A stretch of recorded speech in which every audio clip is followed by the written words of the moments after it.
Hello everyone, this is Dheeraj Suri and I welcome you all in Dheeraj Suri classes. So today in this class I am going to discuss with you 20 MCQ questions from the topic Monopoly.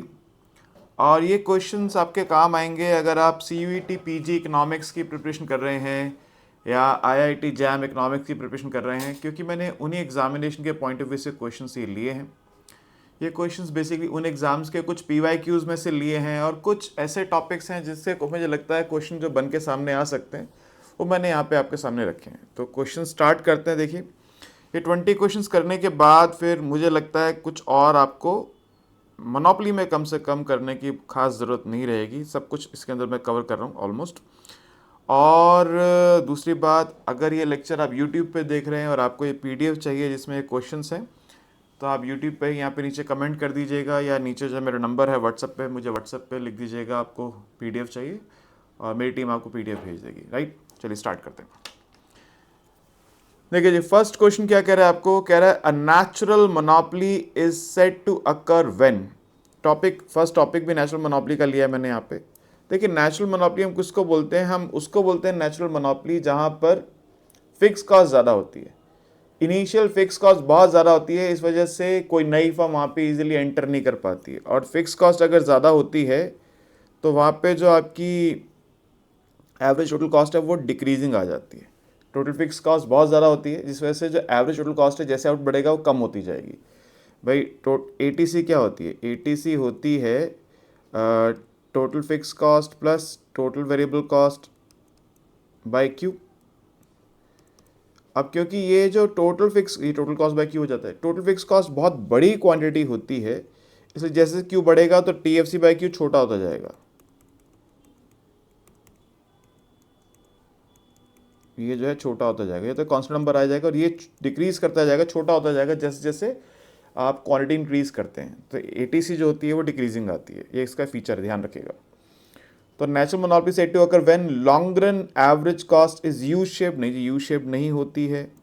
Long run average cost is decreasing, हाँ जी बिल्कुल सही बात है, ये सही answer है इसका, B is right answer. Long run average cost is flat, ये भी सही नहीं है। Long run average cost increasing, ये भी सही नहीं है। तो right answer is long run average cost is decreasing. वजह मैंने बताई आपको, क्योंकि वहाँ पे TFC बहुत ज़्यादा होती है, फिक्स कॉस्ट बहुत ज़्यादा होती है, इस वजह से क्या होता है कि जैसे जैसे क्वांटिटी बढ़ती है एवरेज कॉस्ट डिक्रीज करती है। सेकंड क्वेश्चन भी नेशनल मोनोपोली से ही लिया है। क्वेश्चन ये देखो, फर्स्ट क्वेश्चन ये DSC मैथ। पहले क्या होता था, दिल्ली स्कूल ऑफ इकोनॉमिक्स अपना अलग से एंट्रेंस एग्जाम लिया करता था, तो अब वो CUET PG से एडमिशन लेते हैं। अब अलग से DSC का एग्जाम कोई नहीं होता, ठीक है। लेकिन पुराने जो क्वेश्चन हैं मैंने वो भी लिए हैं कि अगर कोई क्वेश्चन लगता है जो ऐसा है जो अभी भी पूछा जा सकता है तो लिया है। जैसे अभी रिसेंटली 2025 में IIT जैम में क्वेश्चन यही वाला आ गया। देखो, लगभग फर्स्ट सेकंड क्वेश्चन सेम ही है, आप देखेंगे। तो सेकंड क्वेश्चन क्या है, विच of the following is correct in context of a natural monopoly. क्या सही है जी? मोनोपोली अराइजेज बिकॉज वन की input is precious natural resource. नहीं, ये वजह नहीं होती नेचुरल मोनोपोली की। दूसरी, total fix cost is substantially larger than total variable cost. ये बिल्कुल सही बात है। फिक्स कॉस्ट मैंने बताया अभी आपको, फिक्स कॉस्ट बहुत बड़ी होती है, उसी वजह से ATC डिक्रीजिंग आती है, ठीक है। Government does not allow other producer to produce a product. नहीं जी, गवर्नमेंट तो मोनोपोली प्रोड्यूस नहीं करती है। Indian railway is an example of such monopoly. नहीं, ये नेचुरल मोनोपोली का एग्जाम्पल नहीं है ये, क्योंकि गवर्नमेंट ने लेजिस्लेशन से लोगों को रोका हुआ है कि आप रेलवे में वर्क नहीं कर सकते, ये बात है। थर्ड क्वेश्चन क्या है, ये थर्ड क्वेश्चन CUET PG में आया था 2023 में, ये भी नेचुरल मोनोपोली का है। तो देखिए, क्वेश्चन नेचुरल मोनोपोली का आप देख रहे हैं एग्जाम से रिसेंटली आए हुए हैं, तो ध्यान रखिएगा इस टॉपिक को। ध्यान रखने की बात मैंने बता दी आपको, फिक्स कॉस्ट बहुत ज़्यादा होती है, ATC डिक्रीजिंग होती है। क्वेश्चन कह रहे हैं consider the following as for a natural monopoly. A point है, when the firm's average cost of producing a good continuously declines a natural monopoly rise. बिल्कुल सही बात मैंने बताया भी आपको, ATC डिक्लाइन करता है, ए इज राइट। फिर कह रहे हैं under natural monopoly economic profits are positive और greater than zero in equilibrium. ये सही नहीं है, क्योंकि देखो नेचुरल मोनोपोली में कई बार गवर्नमेंट क्या करती है, मार्जिनल कॉस्ट प्राइसिंग रेगुलेशन के लिए कर देती है, मार्जिनल कॉस्ट प्राइसिंग। तो ऐसे में फर्म प्रॉफिट क्या लॉस में चली जाती है, प्रॉफिट तो कमा ही नहीं पाती, लॉस कर रही होती है, तो प्रॉफिट आएगा इसकी गारंटी नहीं है, तो B is not right. A market is a natural monopoly when a good is produced most economically by a single firm. ये भी सही बात है, क्योंकि एक ही फर्म वहाँ पे काम कर सकती है, क्योंकि फिक्स कॉस्ट बहुत ज़्यादा है, तो नई फर्म के लिए कोई जगह बचती नहीं आने की। Natural monopoly follows marginal cost pricing at all times नहीं, अगर गवर्नमेंट रेगुलेशन करती है तो ही मार्जिनल कॉस्ट प्राइसिंग होती है, वरना नहीं होती। ठीक है, ये बात है कि अक्सर गवर्नमेंट यहाँ पे रेगुलेट करती है लेकिन हमेशा नहीं करती है। तो एट ऑल टाइम्स लिखा है इसलिए सही नहीं है। अब इनमें सही कौन है जी? ए और डी सही नहीं है, बी और डी सही नहीं है, ए और C is the right answer. A and C, हम ए और सी पे टिक लगा चुके हैं, ए और सी सही आंसर है। ठीक है,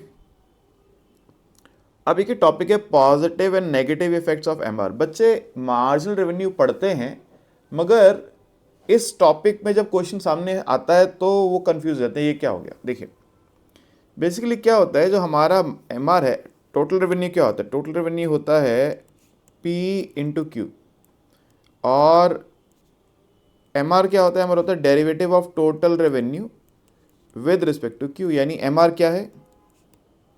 एमआर है derivative of P into Q with respect to Q. ये हो जाएगा P as it is Q का 1 plus Q as it is P का del P by del Q.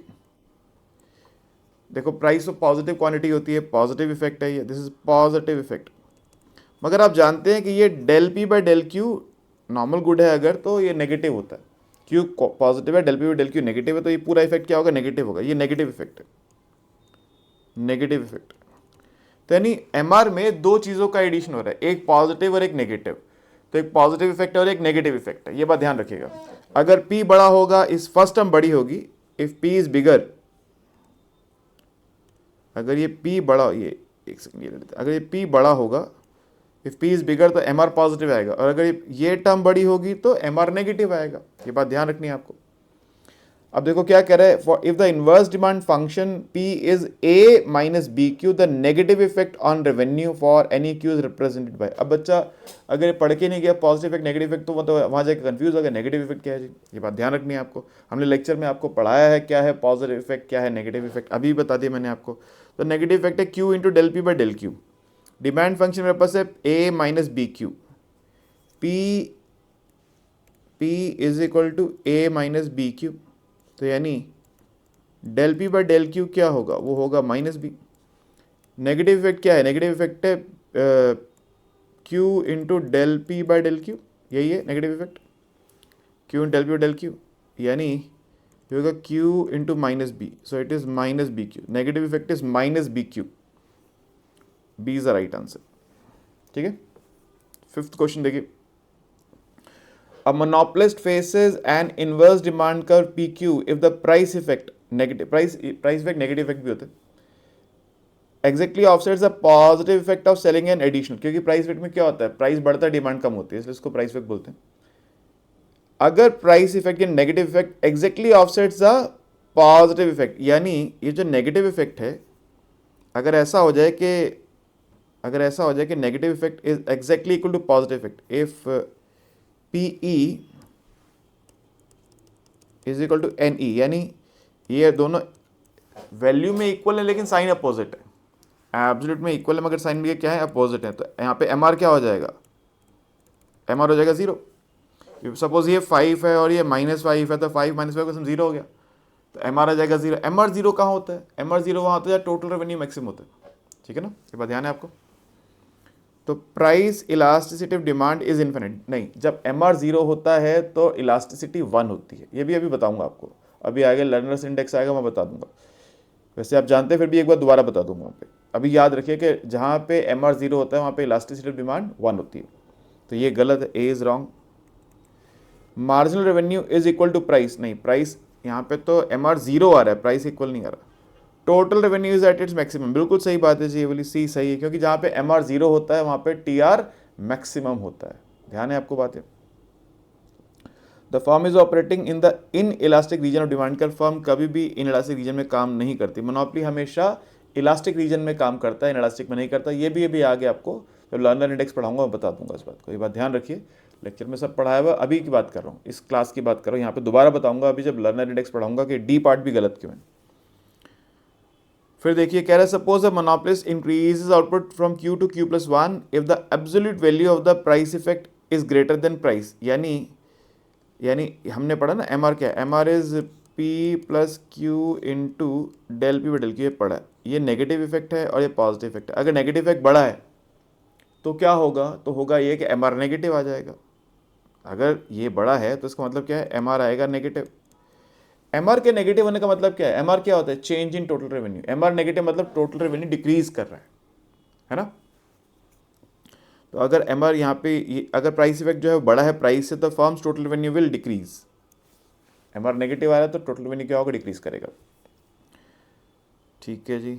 अब कुछ क्वेश्चंस मोनोपोली इक्विलिब्रियम से लिए मैंने, देखिए फर्स्ट क्वेश्चन, क्वेश्चन नंबर 7 जो है ये 2021 में आया था पीजी इकोनॉमिक्स में। In equilibrium of monopoly which condition of the following should satisfy, M R is equal to M C. Simple सी बात है, मोनोपोली इक्विलिब्रियम में क्या होता है, M R is equal to M C होता है। तो इसमें तो पढ़ के ही आंसर करना है, इसमें तो कुछ करने वाली चीज़ ही नहीं। अब monopolist is facing a downward sloping linear demand, his variable cost of production zero, profit maximising price will B.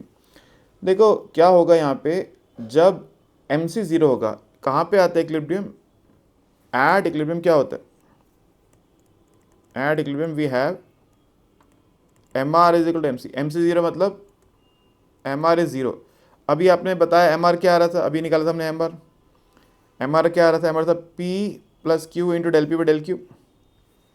तो P plus Q into del P by del Q is zero. आपको क्वेश्चन क्या कह रहा है यहाँ पे, elasticity की बात कर रहा है कि इलास्टिसिटी क्या होगी।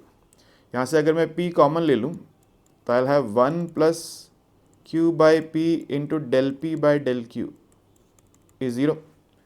यानी आप देखिए, आप जानते हैं इलास्टिसिटी क्या होता है P by Q into del Q by del P. So this term is reciprocal of elasticity. तो एम आर क्या हो गया, यानी P plus into 1 plus 1 by E is zero, यानी 1 plus 1 by E is zero, यानी 1 is equal to minus 1 by E is -1।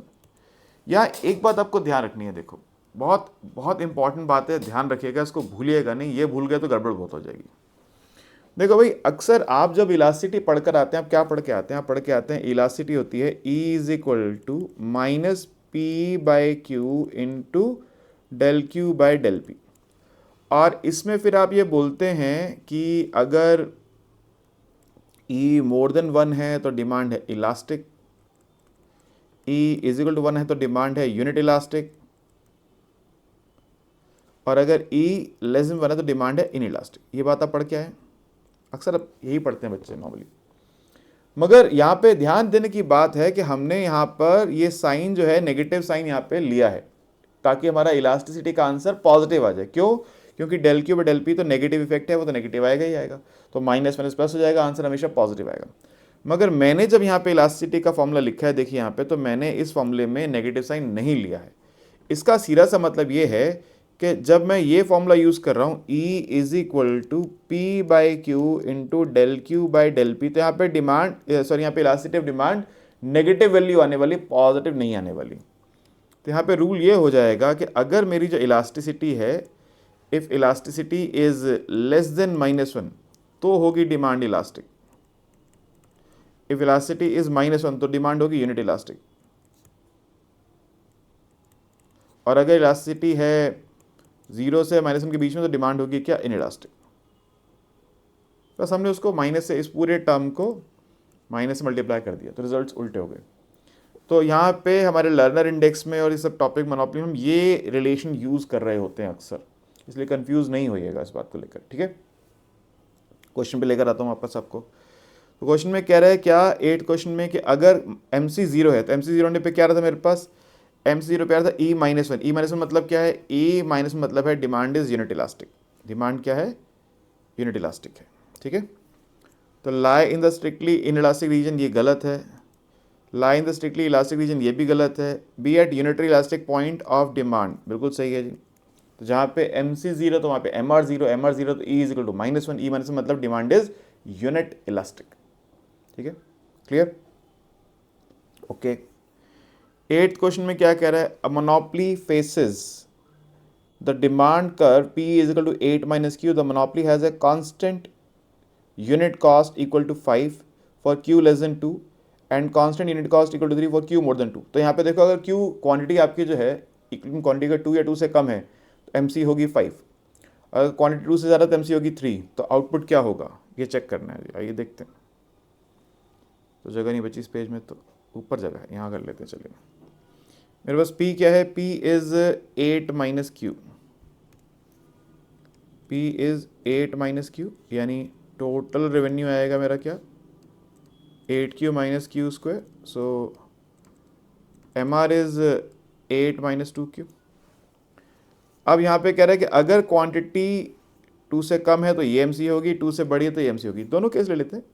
Late Q is less than equal to 2, तो MC क्या होगा, MC होगा 3, 3 है, MC है 5, यहाँ पे MC है जी 5। तो for equilibrium MR is equal to MC, यानी 8 minus 2Q is equal to 5, 2Q is equal to 3, Q is 3/2। तो अगर 3/2 तो 2 से छोटा है, तो बात सही है। तो अगर हमारे पास हम क्वांटिटी 2 से छोटी लेके चलते हैं, MC 5 लेके चलते हैं, लेकिन क्वांटिटी आ रही 3/2, 3/2 ये आंसर है। लेकिन मुझे भी ये चेक करना है कि 2 से बड़े होने पे क्या कोई आंसर आता है या नहीं, ये भी चेक करते हैं। तो let Q is more than 2, तो यहाँ पे MC क्या होगा, MC होगा यहाँ पे 3। तो for equilibrium MR is equal to MC, यानी 8 minus 2Q is 3, 2Q is 5, Q is 5/2, 5/2 2 से बड़ा आ रहा है, तो ये भी सही है, तो ये भी सही है। तो दो इक्विलिब्रियम है। अगर MC हम 3 लेके चलते हैं तो एक आता है इक्विलिब्रियम, MC 5 लेके चलते हैं तो दूसरा आता है इक्विलिब्रियम। तो दो आंसर हैं, 3/2 और 5/2, 3/2। तो D is the right answer. ये भी सही नहीं है पूरा, ये भी पूरा सही नहीं, ये तो है ही नहीं। ओके, ये सिंपल क्वेश्चन है। देखिए ये DSC में आए हुए थे क्वेश्चंस, जब DSC का अपना एग्जाम होता तब क्वेश्चन आए थे उसमें से। A monopolist who can produce output at a cost of 20 per unit faces an inverse demand curve. P is 60 minus 2Q. Profit maximizing price for the monopolist is. तो यहाँ पे MC दे रखा है 20, डिमांड कर्व दे रखा है, और आपको प्राइस निकालना है। आइए देख लेते हैं प्राइस क्या है। यहाँ पे मेरे पास डिमांड है P is 60 माइनस Q, P is equal to 60 minus Q ही है ना, 60 माइनस 2Q है, सॉरी। तो means total revenue is 60Q minus 2Q square. So MR is 60 minus 4Q। MC दे रखा है 20। एट इक्विलिब्रियम क्या होता है, MR is equal to MC, यानी 60 minus 4Q is 20, 4Q is 40, Q is 10। तो प्राइस हो जाएगा 60 माइनस 20 यानी कि 40। प्राइस पूछा उसने, तो क्वांटिटी है 10 और प्राइस है 40, 40 is the right answer. Price पूछ रहा है। 11th क्वेश्चन, ये अभी IIT का गेट का एग्ज़ाम भी होता है। लगभग सिलेबस काफ़ी हद तक सेम रहता है, ठीक है, लेकिन वो मतलब एक लेवल ऊपर का एग्ज़ाम है, तो इसलिए क्वेश्चन थोड़ा सा आपको ये ज़्यादा ट्रिकी है रिलेटिवली इन क्वेश्चन से अभी हम जो कर रहे थे उनसे। देखिए क्वेश्चन क्या है, inverse demand function for a monopolist is P is equal to 100 minus KQ, where P is a unit price, Q is a quantity, K is constant. Cost function facing monopolist is CQ is equal to 50 plus 2Q into 1 plus Q। If the profit maximising output is 7, the maximum profit is इतना। ठीक है, यहाँ पे आपको cost function पता है, demand function पता है, आउटपुट पता है, आपको निकालना है प्रॉफिट कितना होगा। तो CQ 50 plus 2Q 1 plus Q। CQ is 50 plus 2Q times 1 plus Q at Q is equal to 7। या पहले MC निकाल लूँ मैं, MC निकाल लें। MC क्या होगा जी, यह आएगा 50 plus 2Q plus 2Q square. MC is 2 plus 4Q at Q is equal to 7।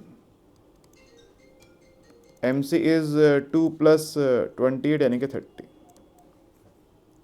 MC आ गया 30। अब डिमांड फंक्शन क्या दे रखे आपको, डिमांड फंक्शन दे रखे आपको P is equal to 100 minus KQ। P is equal to 100 minus K Q, total revenue होगा 100 Q minus K Q square, M R जो कि इसका डेरिवेटिव आता है वो होगा 100 माइनस 2 के क्यू। तो क्या होता है at equilibrium M R is equal to M C, यानी 100 minus 2 K Q is equal to 30। Q 7 है, ऑल्सो क्यू इज 7, तो 100 minus 14 Q is equal to 30। 70 is equal to 14 Q, 14 K, sorry Q तो मैंने डाल दिया, 14 के, 17 is 14 के, तो के इज 5, तो के आ गया 5। तो प्राइस क्या होगा, प्राइस होगा 100 माइनस 5 इंटू 7, 100 माइनस 35 यानी कि 65। तो यहाँ पे टोटल रेवेन्यू क्या होगा, P इंटू क्यू, 65 इंटू 7, 420 और 35, 455, और टोटल कॉस्ट क्या होगी, वो ऊपर है ना हमारे पास, 50 plus 2 Q, 50 plus 2 into 7 into 1 plus 7, 50 plus 14 into 8, कितना हो गया जी, 162, 112 और 162। तो प्रॉफिट क्या हो गया, 455 minus 162, total revenue minus total cost 39293 is the profit, option number A. तो देखो एक लेवल बस थोड़ा सा, वैसे अगर आप देखें तो ये कुछ मुश्किल नहीं है, लेकिन मल्टीपल चॉइस क्वेश्चन के पॉइंट ऑफ व्यू थोड़ा सा इसलिए मुश्किल है कि थोड़ा काम करना पड़ा मुझे यहाँ पर, ठीक है, वरना तो बहुत स्ट्रेट फॉरवर्ड क्वेश्चन आ रहे थे अभी तक तो देखे थे आपने।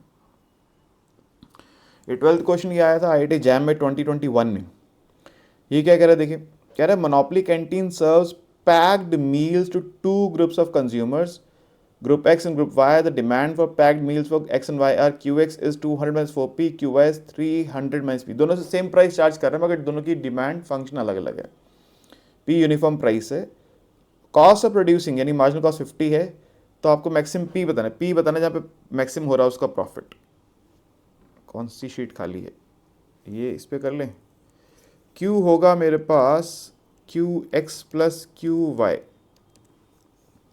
तो QX है मेरे पास 200 minus 4P plus 300 minus P, 200 minus 4P plus 300 minus P, यानी Q is equal to 500 minus 5P, 5P is 500 minus Q, so P is 100 minus 1/5 Q। तो अब यहाँ पे टोटल रेवेन्यू क्या होगा, TR वो होगा 100 Q माइनस 1/5 Q स्क्वायर,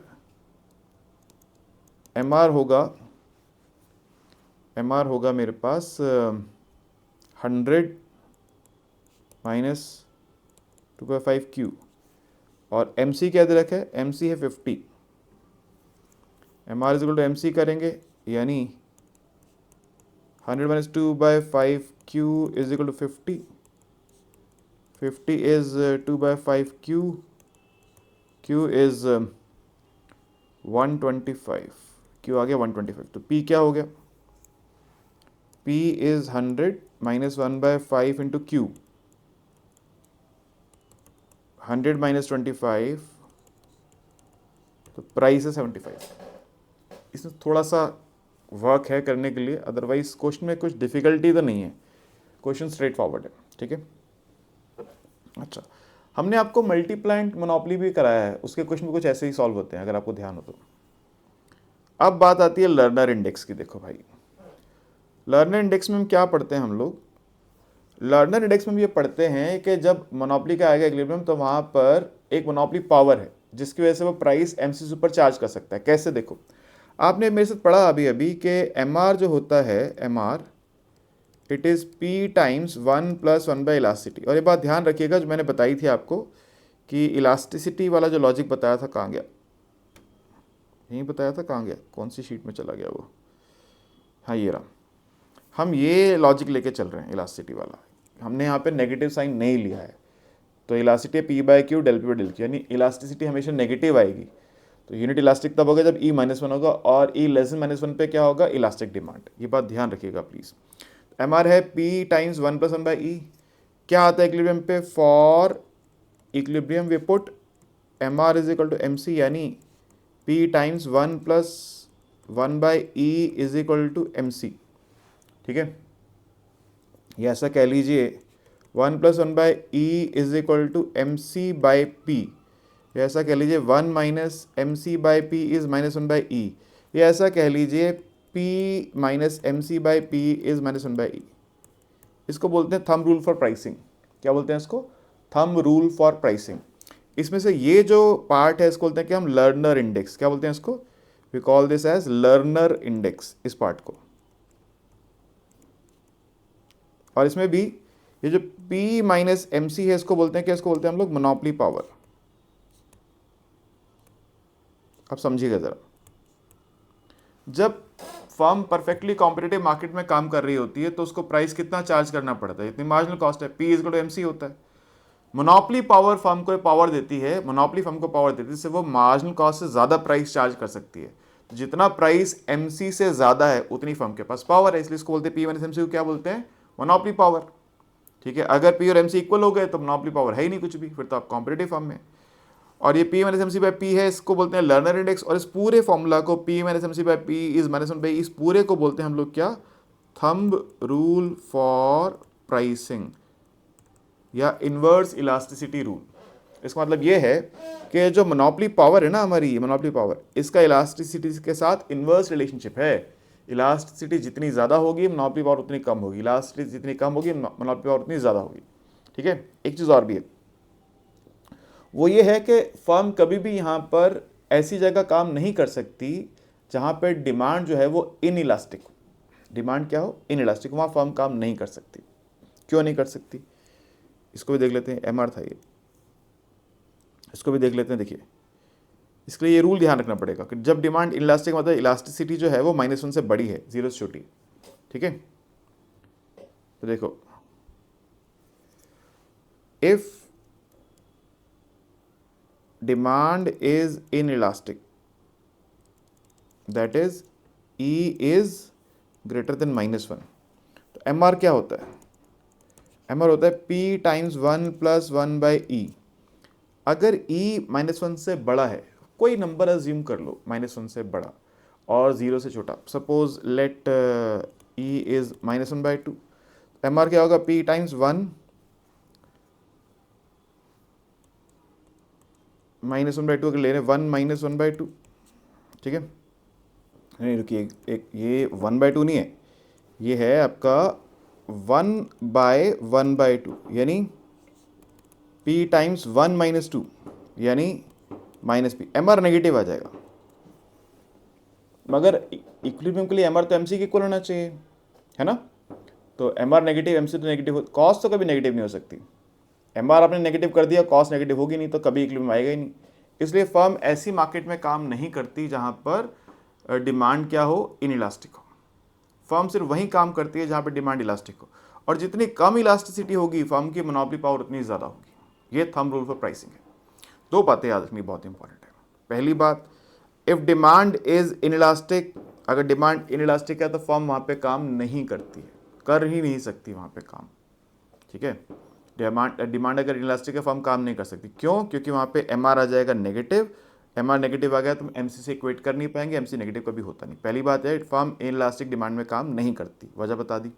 दूसरी बात, जितनी कम इलास्टिसिटी होगी, इलास्टिसिटी होनी चाहिए, डिमांड इलास्टिक होनी चाहिए, मगर इलास्टिसिटी जितनी कम होगी फर्म के लिए उतना अच्छा है।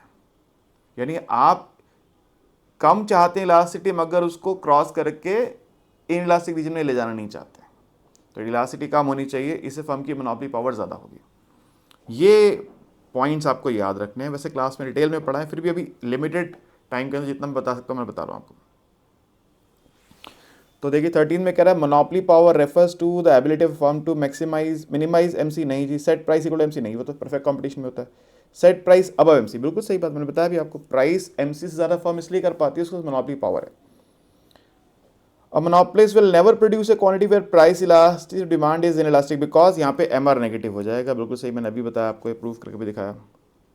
Learner index lie between 0 to 1, कैसे देखो लर्नर इंडेक्स क्या होता है? लर्नर इंडेक्स होता है P minus M C by P, है ना, यानी 1 minus M C by P, और क्योंकि P एम सी से बड़ा है यानी एम सी बाई पी 1 से छोटा है, तो अगर एम सी बाई पी 1 से छोटा है तो 1 minus less than 1 is value between 0 to 1, तो इसलिए 0 से 1 में लाई करता है।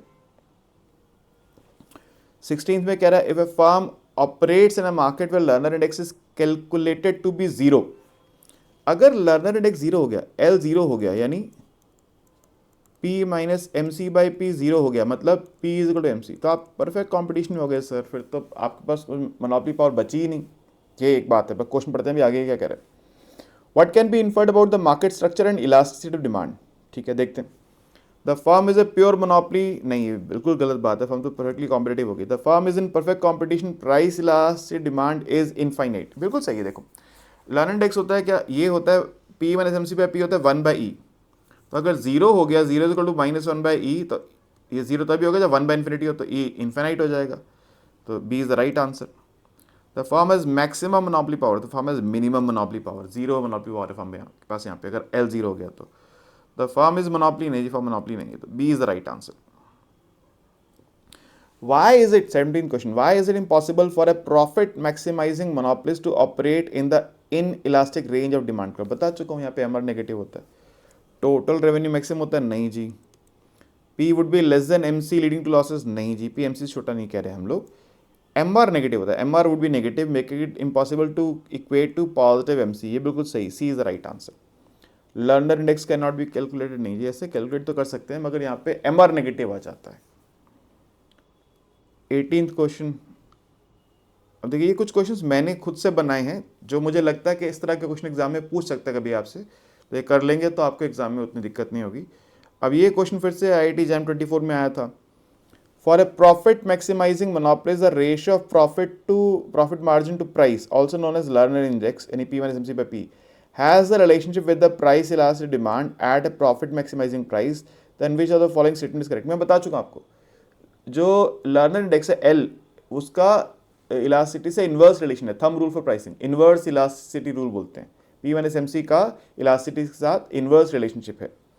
The larger the elasticity of demand at profit maximising price, the greater is the relative market, नहीं सर, इन्वर्स रिलेशन है, तो ये तो हो नहीं सकता। The power to sustain a price higher than M C cost depends on profit maximising price, का कोई मतलब ही नहीं इस बात का यहाँ पे। अब profit maximising price given cost are greater than 0, cost positive है, profit maximising price, the price elastic demand is strictly larger than unity, ये बिल्कुल सही बात है जी, क्योंकि मोनोपोलिस्ट सिर्फ वहीं काम कर सकता है जहाँ पे डिमांड इलास्टिक हो, इन इलास्टिक रीजन में काम नहीं कर सकता, मैं बता चुका हूँ आपको, तो सी इज़ द राइट आंसर। और हम रेवेन्यू मैक्सिमाइज नहीं कर रहे होते सर, प्रॉफिट मैक्सिमाइज कर रहे होते हैं, बात ध्यान रखनी होगी आपको। 19th में कह रहा है the markup as a fraction of price for the profit maximising quantity Q star for monopolist express, ये तो वही आपको, ये लर्नर इंडेक्स है, ये पूरा थंब रूल फॉर प्राइसिंग दे रखा है, ठीक है। The markup is higher for goods with high price elastic demand, नहीं सर, इन्वर्स रिलेशन है, डायरेक्ट नहीं है। The markup is lower for goods with high price elasticity of demand, ये बिल्कुल सही है, अगर इलास्टिसिटी ज़्यादा होगी तो मार्कअप छोटा होगा, P माइनस एम सी छोटा होगा, P माइनस एम सी को मार्कअप भी कहते हैं, ठीक है। The markup is constant for all price elasticity, नहीं जी, ये भी सही नहीं है। The markup is lower for all goods, lower नहीं, इन्वर्स रूल है ना, अगर इलास्टिसिटी लोअर होगी तो मार्कअप हायर होगा, तो ये भी गलत है, B is the right answer, ठीक है। ये CUT PG में आया था 24 में, ठीक है। अब देख रहे मैंने मतलब हर तरह के क्वेश्चन आपके सामने रखे हैं यहाँ पे, एक लास्ट क्वेश्चन रह गया, तो ये क्वेश्चंस अगर आप जो 20 क्वेश्चंस आप अगर जब भी एग्जामिनेशन की प्रिपरेशन कर रहे होंगे, ये कोई 20 क्वेश्चन रिवाइज कर लेंगे, मोनोपोली आपका रिवाइज हो जाएगा। For a monopoly facing constant elastic demand and constant MC optimal prices, अच्छा ये मैंने बता चुका हूँ आपको अभी यहीं कर दूँ, नीचे आंसर शीट है, आंसर शीट के नीचे कर दूँ यहीं पर ही। देखो भाई क्या होता है, आपने पढ़ा कि P minus M C by P is equal to minus 1 by E, है ना, तो ये प्राइस का रिलेशन पूछ रहा है क्या आएगा, वैसे तो ये आंसर है, मैं फिर बता देता हूँ करके। तो 1 minus M C by P is minus 1 by E, यानी 1 plus 1 by E is M C by P, यानी E plus one by E is M C by P, उल्टा कर दें, E by E plus one is P by M C, तो P is equal to M C times E by E plus one, P is equal to M C times E by E plus one, तो सी is the right answer. नीचे answer sheets लिखे, answer लिखे हैं आपके पास, तो worksheet में answer लिखे होते नीचे, मैंने भी क्वेश्चन सॉल्व कर दिए, 20 का आंसर सी, हाँ जी सी। ठीक है, तो ये कुछ क्वेश्चंस हैं। बाकी आप एक दो बातें और ध्यान रखिएगा कि डेड वेट लॉस कैसे कैलकुलेट करते हैं, और मैंने क्वेश्चन देखा नहीं उसको आते हुए, इसलिए मैंने लिया नहीं उसको यहाँ पर, वरना वो फिर अननेसेसरी। हम ये लेक्चर बना रहे ताकि आप जब एंड में रिवीजन पे जा रहे हैं तो आपको ध्यान रखना है कौन से क्वेश्चंस पे आपको फोकस करना है। एक मोनोपोली में सप्लाई करनी होती, दूसरा डेड वेट लॉस कैसे कंप्यूट करते हैं, तो वो एक दो बातें आप देख लीजिएगा, फोकस कर लीजिएगा। मगर उसका क्वेश्चन यहाँ पे एमसीक्यू में कम आया हुआ है, इसलिए मैंने उसको यहाँ पे इंक्लूड नहीं करा। जो क्वेश्चंस आए हुए हैं, जिस तरह क्वेश्चंस आए हुए मैंने इंक्लूड करके दिए हैं आपको। क्वेश्चंस मैंने बताया आपको, कुछ तो जो पास्ट ईयर्स में आए हैं वो, कुछ मैंने अपने आप से बनाए हैं क्वेश्चंस, जो मुझे लगा कि इस तरह के क्वेश्चन जो पूछ रहा है वो उसी फ्लेवर के क्वेश्चंस और बना के दिए हैं आपको। ये 20 क्वेश्चंस आप प्रैक्टिस कर लेंगे तो मोनोपोली का जो टॉपिक है आपका CUET PG के पॉइंट ऑफ व्यू से या IIT जैम के पॉइंट ऑफ व्यू से ये कवर हो जाएगा। होपफुली ये क्वेश्चंस आप समझ गए होंगे। कोई बात ऐसी है जो आपको पता नहीं चली तो आप मेरे साथ डिस्कस कीजिएगा डाउट क्लास में आके। और मैं फिर से बोल रहा हूँ, जो बच्चे सब्सक्राइब हैं, जिनका कोर्स सब्सक्राइब किया उनको तो PDF मिल जाता है। जिन्होंने सब्सक्राइब नहीं किया हुआ है और YouTube पे अगर ये लेक्चर देख रहे हैं ये वाला, तो फिर आप ये PDF अगर चाहते हैं तो YouTube पे नीचे कमेंट कर दीजिएगा PDF चाहिए, वी नीड PDF, या फिर मुझे व्हाट्सअप कर दीजिएगा नंबर पे, मेरी टीम PDF आपको भेज देगी। ठीक है जी, right, okay, thank you, goodbye, take care.